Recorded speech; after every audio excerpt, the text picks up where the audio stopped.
Shalom,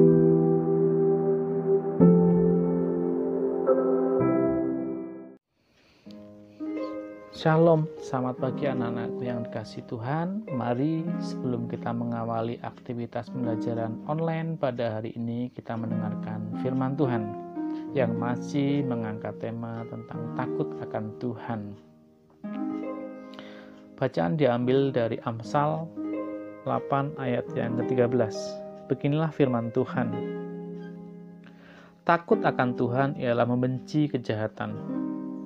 Aku benci kepada kesombongan, kecongkakan, tingkah laku yang jahat, dan mulut penuh tipu muslihat. Dari bacaan barusan yang kita dengar, dapat diartikan bahwa takut akan Tuhan berarti tidak melakukan kejahatan, tidak suka dengan kejahatan, tidak suka, tidak melakukan kesombongan, kecongkakan, bahkan tidak melakukan suatu penipuan ataupun kebohongan. Ada sebuah cerita ilustrasi di mana seseorang tidak takut akan Tuhan karena ia melakukan suatu kebohongan. Mari kita akan lihat apa sih dampaknya dari suatu sikap yang tidak takut akan Tuhan. Mari kita simak sedikit cerita sebagai ilustrasi kita di pagi hari ini.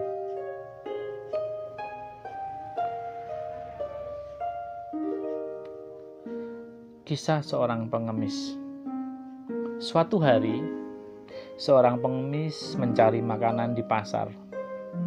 Sudah beberapa hari ia tidak makan.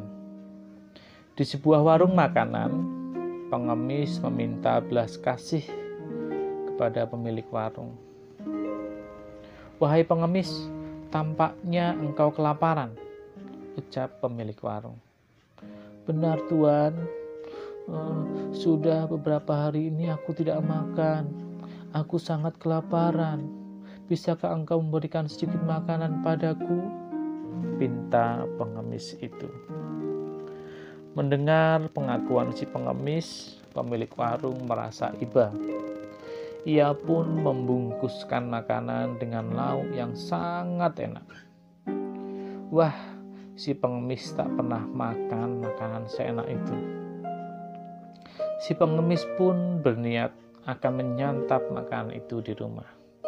"Terima kasih, Tuan," ucap pengemis setelah mendapat makanan dari pemilik warung itu. Di tengah jalan, ia bertemu dengan seorang pemuda bertubuh kurus. Tampaknya pemuda itu pun belum makan beberapa hari. Pengemis segera menyembunyikan makanan dari pemuda itu. "Wahai pengemis, apakah engkau punya makanan?" tanya pemuda itu. Wah, jangan-jangan pemuda ini ingin meminta makananku.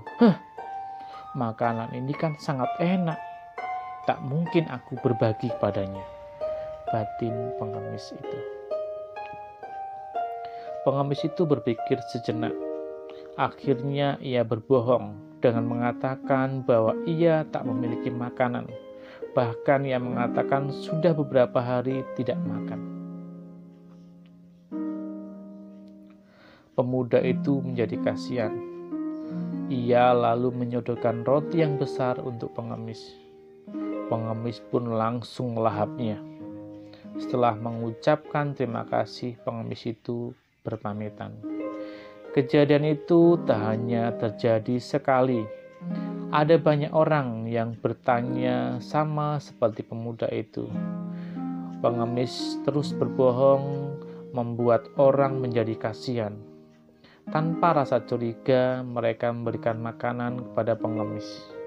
Pengemis pun melahap habis semua makanan itu. Pengemis kembali berjalan pulang ke rumah. Ia sudah sangat ingin melahap makanan yang diberi pemilik warung tadi. Namun, begitu sampai di rumah, pengemis justru merasa kekenyangan. Ia pun mengantuk dan langsung tidur. Keesokan harinya, si pengemis baru terbangun. Perutnya sudah merasa lapar lagi. Ia bergegas mengambil makanan dari pemilik warung. Tapi apa yang terjadi? Oh lala, makanan itu sudah basi dan tidak bisa dimakan. Pengemis pun menyesal, padahal ia sangat ingin makan makanan itu. Andai kemarin ia tidak berbohong kepada orang-orang ditemuinya di jalan, mungkin ia bisa menyantap makanan itu. Sekarang, si pengemis hanya bisa menyesal. Ia pun membuang makanan itu. Amin. Mari kita berdoa.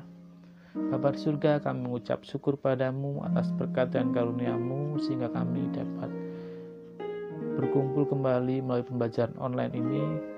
Kiranya juga melalui renungan ini kami diingatkan untuk selalu takut akan Tuhan, terlebih selalu berbuat jujur.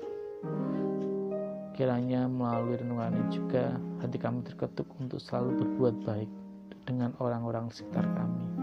Inilah doa kami Tuhan. Dalam nama Yesus kami berdoa dan mengucapkan syukur. Amin.